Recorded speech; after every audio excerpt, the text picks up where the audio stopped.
On today's show, death, taxes, and the Rockets offense getting exposed once again by the opposing team parking their big man on Amen Thompson with zero adjustments from the coaching staff. It's all coming up right here at Locked On Rockets. This is Mission Control, Houston. Ignition sequence start. 6, 5, 4, 3, 2, 1.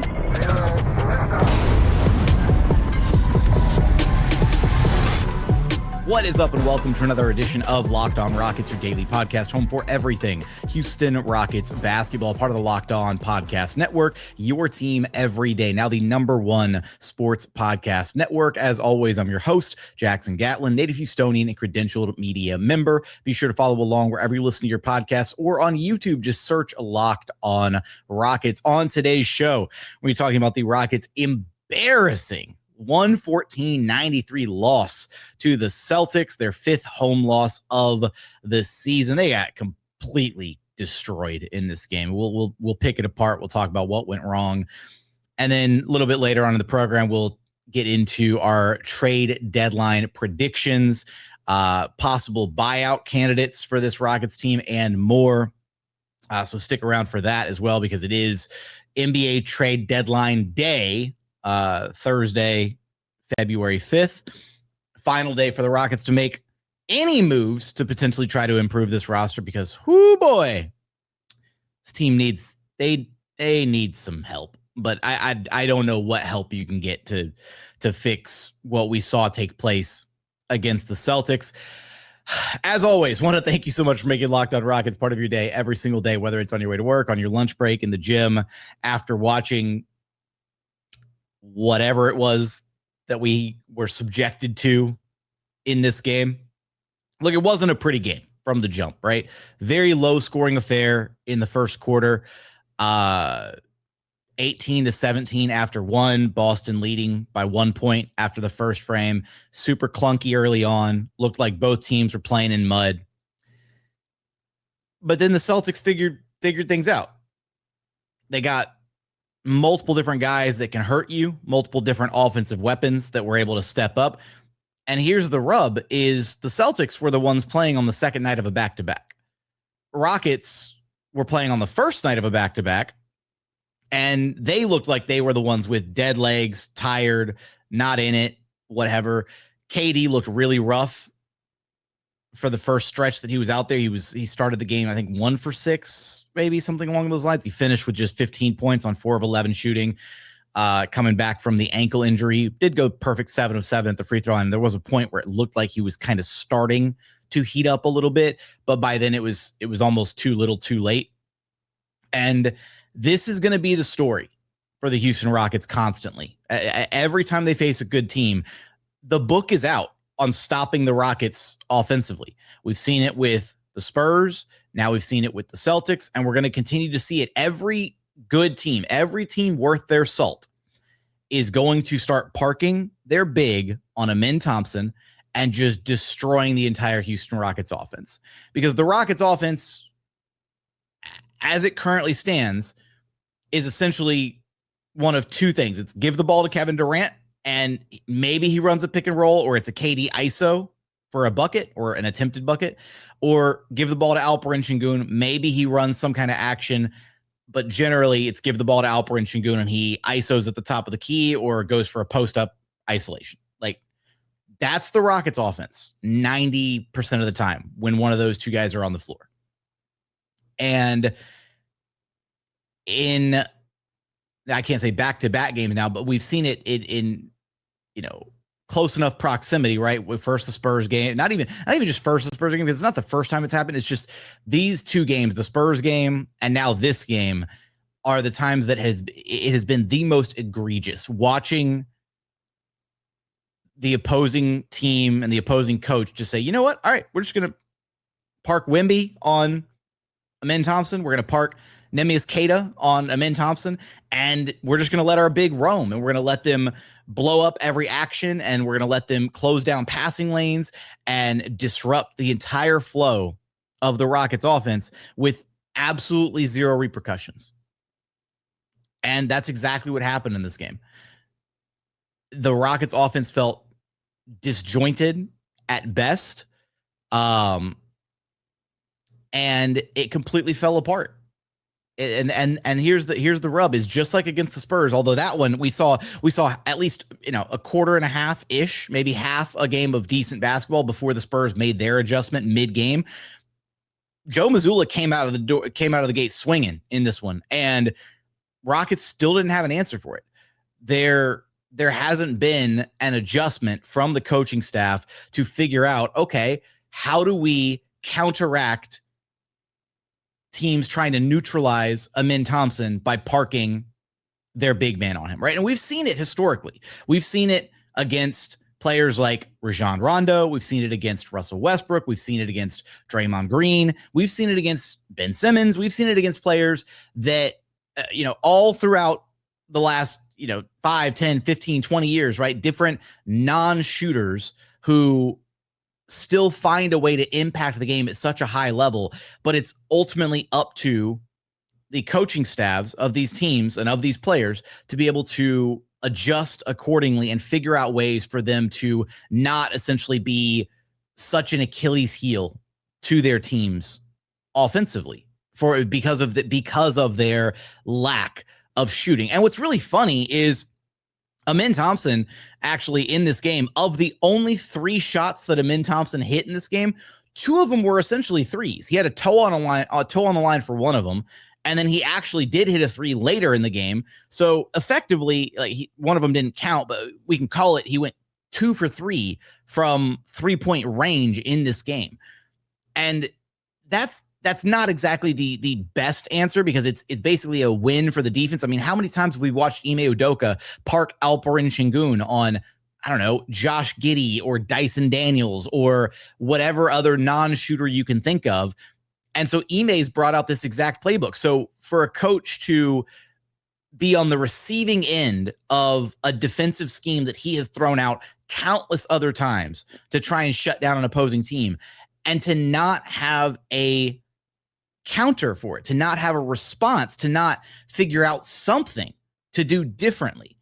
And I mean, the list, there are other options, right? You could roll out more shooting across the board, right? Use Amen Thompson as a screener, have him play away from the ball and open up teammates, right? Do something to drag Queta out of the paint. There are a bunch of different things that the Rockets could try to do a little bit differently. And instead, they elect to basically play the exact same style and just kind of hope that they can get away with still the Kevin Durant ISOs, the Alperen Sengun downhill play. And it's essentially just let those guys try to go to work and hope that Neemias Queta is, not roaming too far away from Amen Thompson, even though he's basically doing the exact same thing Wemby did, which is ignoring Amen Thompson completely. And that led to the really, really, really just disappointing offense that we witnessed in this game. 17 points scored in the first quarter, just 42 points scored in the first half. And then the Celtics, I mean, they started to blow this thing open in the second quarter when they won 31-25 in the second frame.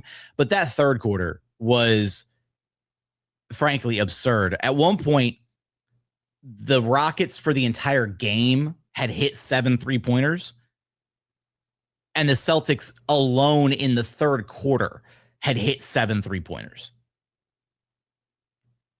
And so they dusted them 36-21 in that third frame. And it was game over at that point. Ime Udoka got ejected at the end of the third quarter because I guess even he didn't want to have to watch the Rockets offense for the rest of the game, which, hey, I don't blame him. And Alperen Sengun gets ejected for complaining to an official, and it was honestly pretty weak.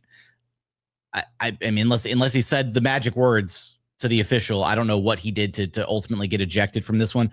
But this was a rough watch. This was a miserable watch. Rockets got flat out embarrassed by the Celtics, and this is going to be the story against good teams. Good teams are going to expose this weakness over and over and over and over until Ime Udoka and company come up with a counter, something that they can do to protect Amen Thompson, something that they can do differently utilizing Amen Thompson. But what you don't want to see is you don't want to see the coaching staff just concede defeat and be like, okay, well, I guess we can't play Amen Thompson anymore. Guess we can't do that. Sorry, man. Now you gotta get benched. Maybe situationally that's the answer for certain parts of the game, but you can't just willingly let one of your best players be that easily schemed out of a game when he does so much for you across the board. It just shows a lack of creativity and imagination from the Rockets coaching staff that they have now not been able to find a way in consecutive games and probably even more in the future of finding a way to counter this very simple defensive scheme of just parking the big on Amen Thompson. It is currently the Rockets' biggest Achilles heel, and it's killing them.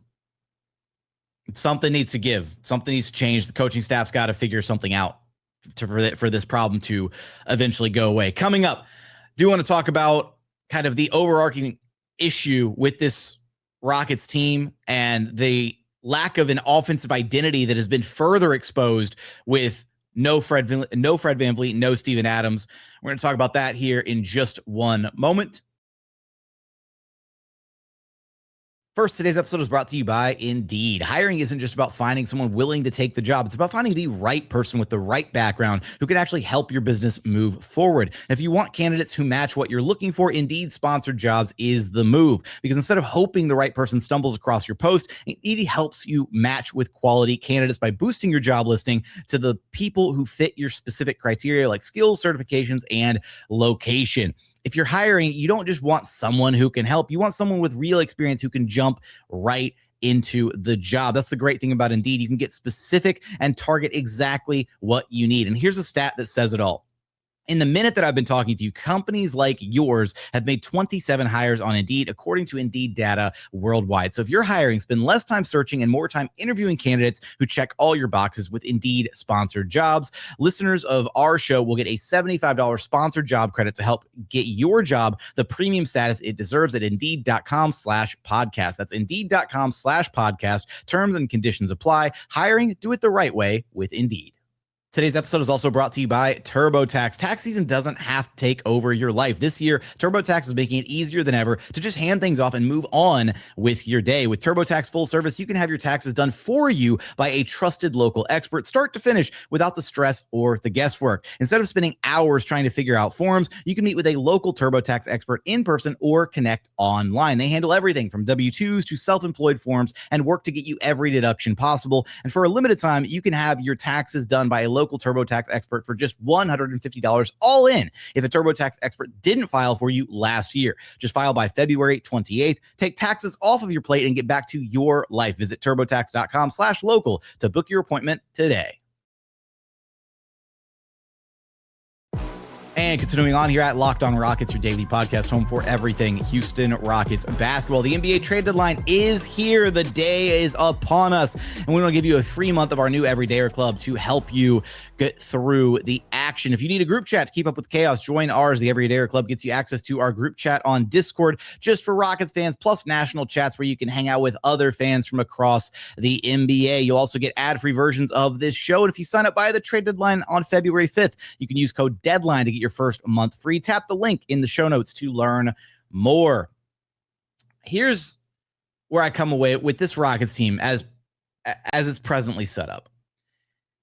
There are probably some question marks about roster construction and overall fit with how these pieces all connect together. But at the end of the day, even without a point guard, even with the injury to Fred VanVleet or whatever, this team still features Kevin freaking Durant and Alperen Sengun, two at worst top 15, top 20 players in the association, even on their worst days. These are two of the most singularly talented offensive players in the entire association. And I think it's a damning indictment of Ime Udoka and the coaching staff that they can't find more creative ways to get more out of this team offensively than essentially just the isolation heavy style of basketball that this team has defaulted to throughout the Ime Udoka era, and even more so this season. And post game, when Ime was asked what was wrong, and a lot of the same old coachisms from him, right? No fight. We got, we're getting punked. We're not tough out there. We lost our edge, like all these things. And at the end of the day, well, you're getting shown up by a Celtics team that didn't have Jaylen Brown, still doesn't have Jason Tatum. Like you're getting cooked by a Celtics team that has no business cooking you. On paper, Rockets should have won this game. And instead, you got done up by Derek White, who went superstar mode in the third quarter and started bombing threes like it was nobody's business. The Rockets did have, I guess, a sort of offensive identity with Fred VanVleet and Steven Adams healthy, where their entire MO on offense was like possession maxing, right?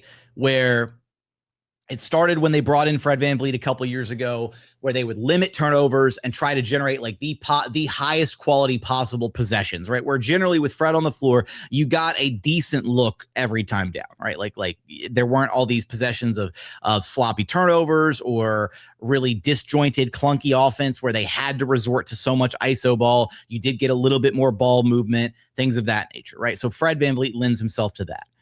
And then Steven Adams was the really big component as far as the Rockets building up this offensive rebound identity where they would crush you on the glass and generate all these second chance points.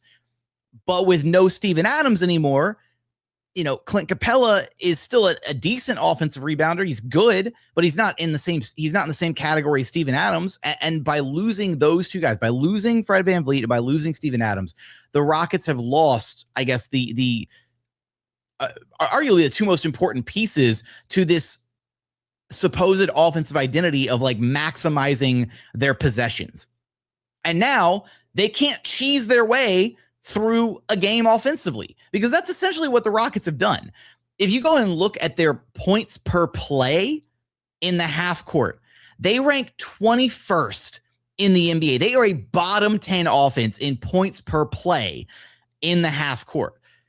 But they're a top 5 offense because of the offensive rebounding and because of all the second chance opportunities and because they crush on the glass. And then it might take them 2 or 3 or 4 tries offensively, but eventually they get the ball in the hoop. But you lose that edge without Steven Adams. You also don't have as much ball security without Fred VanVleet.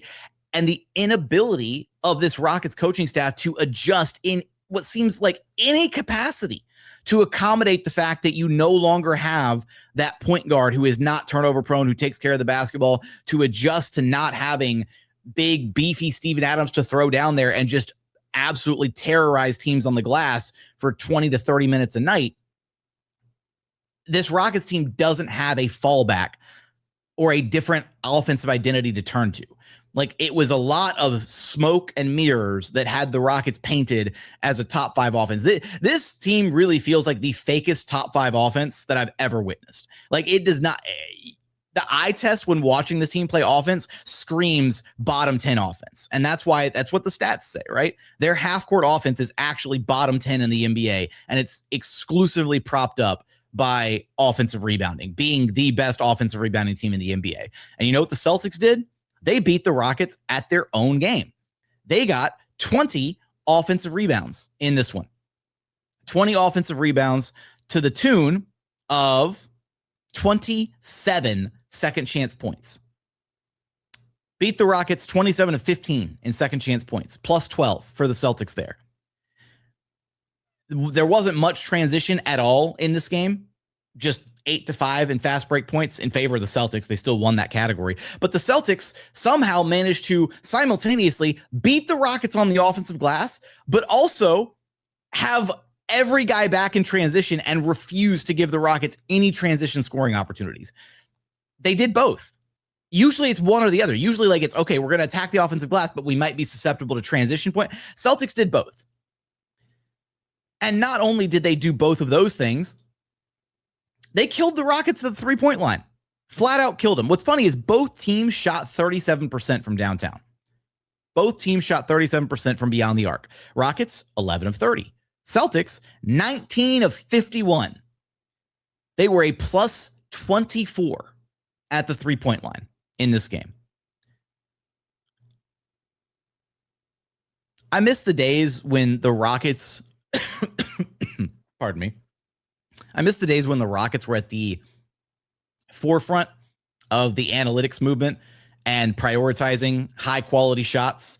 And when they were on the good side of the 3 versus 2 math advantage, because for pretty much this entire season, right, the Rockets have taken a significant step back. They started the year, they have been a much better 3-point shooting team numbers wise this season, but as far as generating the necessary amount of high quality 3-pointers, it has not been what it needs to be, right? This Rockets team is it's like they're playing basketball out of the 90s. And again, it works when you have the right pieces to make it work. And they were kind of making it work when Steven Adams was still healthy, because you could still put all your eggs in the offensive rebounding basket. And even if you had some ugly offensive possessions, you just get it up on the rim. And, you had Adams and Sengun and Capela and Tari and Amen and Jabari, and you had plenty of size to throw at the problem. But you can't mask that anymore. And it's also, there's an effort component at play here, where when your team is getting flat out roasted, and when you're flat out getting destroyed on these offensive possessions because you don't really have a counter to this new defensive game plan that teams are throwing at Amen Thompson and the Rockets offense, it's demoralizing. And when guys are beaten down and demoralized and frustrated because they're not seeing the ball go through the hoop, where do you think that extra effort goes? Out the window. And then you're not getting offensive rebounds. You're not getting second chance opportunities. You're not fighting for loose balls. You're not diving on the floor. You're not doing all the mentally tough, rah things that Ime Udoka really wants to see on a nightly basis. And then when you're not doing those things, you lose the one competitive edge that you do have. But the fact that the Rockets at all, I go back to my initial point in this segment, the fact that the Rockets need whatever this kind of jerry-rigged offensive setup is in the first place, with 2 offensive phenoms in Kevin Durant and Alperen Sengun, is wholly disappointing. I said it before the season started, and I'm gonna keep referring back to it. But man, this Rockets offense should not look this bad in the half court with 2 weapons like Kevin Durant and Alperen Sengun. And it's not just those guys, right? It's not like it's Kevin Durant, Alperen Sengun, and I don't know, scrubs out there. Tari Eason's the second best 3-point shooter in the NBA. Reed Sheppard, even though he's gone through a ridiculous shooting rut as of late, it can get hot at a moment's notice. And unfortunately, it looks like Reed Sheppard's confidence is completely shot too, because he essentially has to get out there. And if he's not cooking within the first few minutes that he's out there, he knows he's not going to get more minutes later in the game. Ime Udoka elected to close out the first half of this game with a combination of Aaron Holiday and J.D. Davison, instead of continuing to give Reed Sheppard some burn or going back to Reed Sheppard, because Reed kind of struggled in his first minutes. But you can see the mentality now. Reed knows if he doesn't start knocking down shots the moment he comes in, he's not going to last very long, because Ime's got a really short leash with Reed. I can't take original credit for this because I saw somebody else say it, but Reed Sheppard is to Ime Udoka what Alperen Sengun was to Steven Silas. At least it feels that way right now. That's how it feels, and that sucks. It feels bad. And somebody, J.D. Davison is Reed Sheppard's Bruno Fernando at this point. Coming up, I want to share final thoughts on this game, as well as thoughts on the NBA trade deadline predictions, what we expect this Rockets team to do, possible buyout candidates, and more. We're going to get there in just one moment. First, today's episode is brought to you by FanDuel. It's the last call for football on FanDuel. One final Sunday, one last kickoff, the final chance to get in on the action before the NFL season officially comes to a close. This is Super Bowl 60, and FanDuel is making sure you're right in the middle of it with a special offer just in time for the biggest game of the year. Whether you're backing the favorite, riding with the underdog, or building one last same-game parlay, this is the game everyone's been waiting for. This is where predictions turn into plays, stats turn into storylines, and every snap feels even bigger. It's the perfect way to cap off the season and make the Super Bowl even more exciting from kickoff to the final whistle. If you're a new customer, bet just $5 and get $200 in bonus bets if you win. Make it count, because after the Super Bowl, the season is over. It's the last call for football on FanDuel, an official sportsbook partner of Super Bowl 60. Visit FanDuel.com to get started. And final segment here at Locked On Rockets, your daily podcast home for everything Houston Rockets basketball. Now, I'll be completely honest. I've been kind of a negative Nancy through the first couple segments of this show. And I want to maintain that the unique position that this Rockets team is in is the fact that, like, they're still pretty good is the problem. And that's a testament to the overall talent level of the roster, right? The individual talent of guys like Kevin Durant and Alperen Sengun and Amen Thompson, where even though the fit is kind of clunky, where even though we see teams finding ways to expose them, what have you, like, the talent is still there. The team's ability to defend at a high level is still there, not as consistently as it was last year, but it's still there. So it's hard to not look at this team. Like, they're not a lottery team. They're not even a play-in team. Like, they're still good. But they're so far away from being in that next tier, that next upper echelon of the truly elite teams in the NBA, the teams that know what they are good at, the teams that have their offensive and defensive identities in place, the teams that understand, hey, every possession we play through SGA, or every possession we play through Nikola Jokic, or every possession, like, Wemby gets a touch, or like our defense is what we rely on, or whatever. Like, I don't know, even watching the Celtics team, right? Watching a Celtics team that's missing its two best players dog walk the Rockets. That's coaching. That's what that is. And it feels like the Rockets have sorely been lacking in the coaching department, right? Because at the end of the day, the kind of drill sergeant mentality of Ime Udoka of, like, effort and hustle and fight and hard, you know, all the coachisms that Ime likes to rely on, toughness, grit, all that stuff, that only works so long. Like, because once you start to lose the buy-in from the players, once you start to that locker room starts to slip a little bit, guys aren't fighting for it, your guys aren't ready to go to war for you every single night, you lose that edge as one of those rah coaches. It's curtains. And I don't know that it's gotten to that point yet, but we've seen a concerning amount of slippage this season, right? This team has wholly underperformed up to this point, which is where I think some of the frustrations from Rockets fans ultimately come from, right? The expectation of adding Kevin Durant. Yes, they've dealt with injuries. Yes, they've dealt with missing Fred. Now no Steven. DFS has been disappointing. Tari's been in and out of the lineup.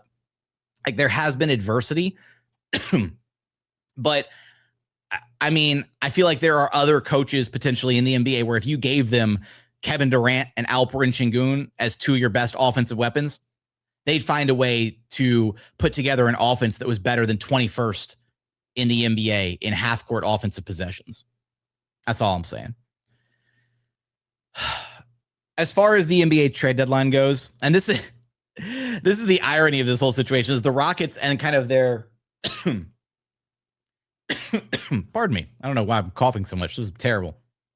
Terrible production value. Bad host. Bad Gatlin. What's funny is going into this trade deadline, right? The Rockets have been operating from a position and very much like signaling that, hey, we're happy with our team. We're good with what we have. We don't need to make any moves. We're content. We're cool. All of that, right? As it's pretty funny to watch this team get, like, absolutely decimated the night before the trade deadline, after sending out these signals of just like, no, we're cool with what we got. We're happy. We're content, all that stuff. Because this team very clearly is flawed. They need help. And I understand not wanting to, like, make, like, an emergency trade or do something stupid for, like, a tiny percentage chance of increase this season, especially if you just kind of feel like the year is lost as is, with basically $39 million of your salary cap tied up across two guys that are hurt, that aren't going to play anymore.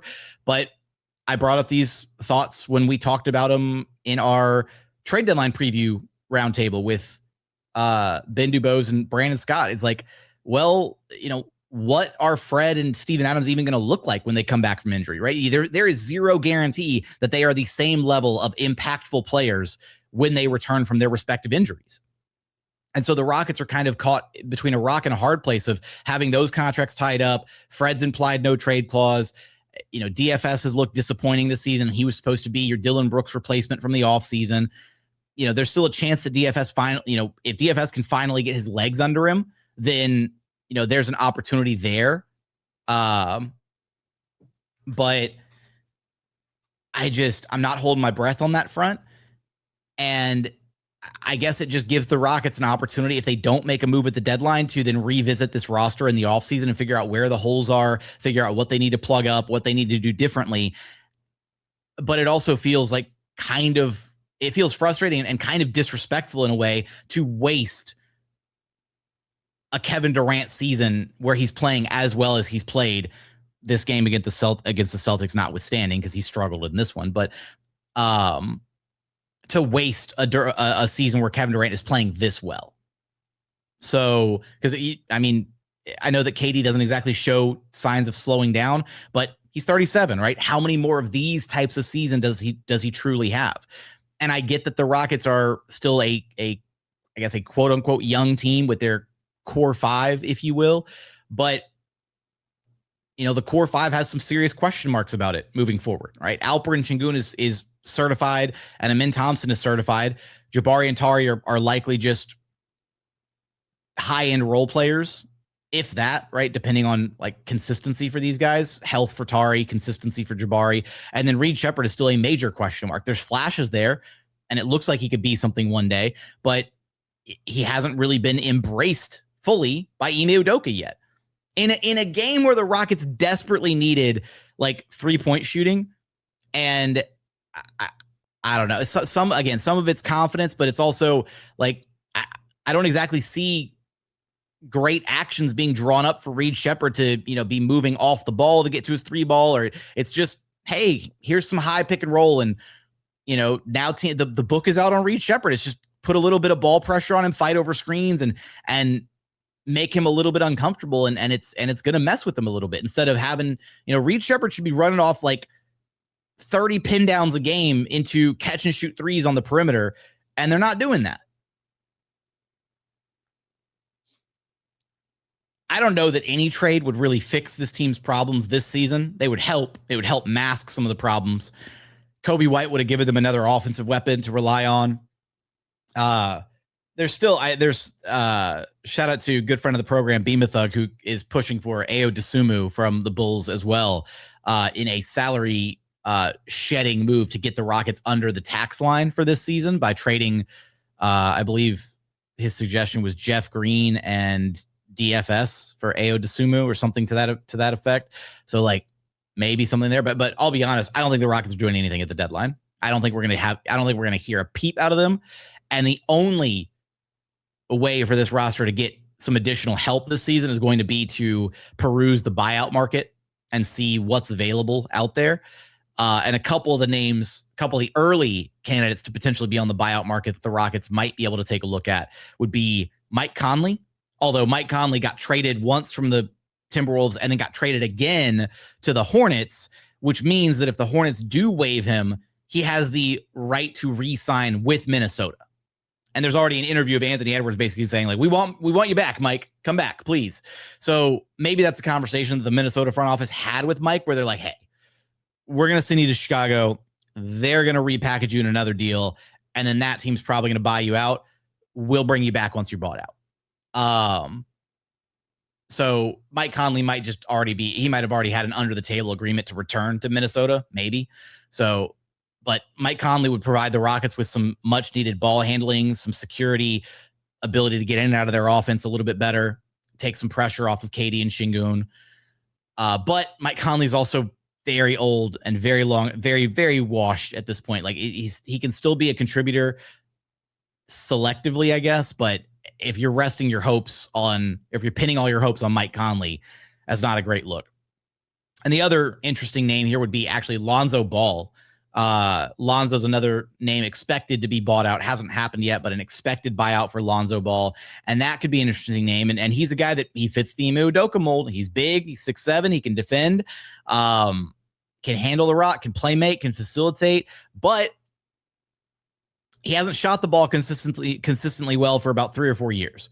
So take that for what it is, right? Or if you bring in Lonzo Ball, are you basically bringing in an older, worse version of Amen Thompson, essentially, to try and run the show for you? Is that going to be much better than what we're seeing out of Amen Thompson right now with how he's being exposed by opposing defenses? I don't think so, ultimately. So there's I wouldn't exactly be holding my breath for a really exciting, impactful or game-changing buyout candidate to hit the market to try and save this Rockets season. I think that the number one thing this Rockets team could do is just sit down, get to the drawing board, and start with some fresh ideas and some fresh imagination for how they need to approach things offensively post All-Star break. But at this point, it's just make it to the All-Star break, try not to have another embarrassing loss like this one against the Celtics, and finish out as strongly as you can going into the All-Star break with whatever the current setup looks like, and then come back to the drawing board and come back with hopefully some fresh ideas and a fresh perspective on how to handle this offensive conundrum that the Rockets are currently dealing with. Because I'll be honest, like, this team, if they walked into the playoffs right now today, they're a first round exit. The way that they've been playing offense, the way that they've been playing offense has been frankly offensive for the past little while. After their hot start to the season, they have completely fallen off a cliff. And they need to get it figured out, or it's going to end in utter disappointment later this season in the playoffs. I'm curious your thoughts on where this Rockets team is at. What do you think the problems are? What are you seeing out of this team currently? Give me your thoughts in the YouTube comments. But as always, thank you so much for watching. Thank you so much for listening. We look forward to having you back right here at Locked On Rockets, your daily podcast home for everything Houston Rockets basketball.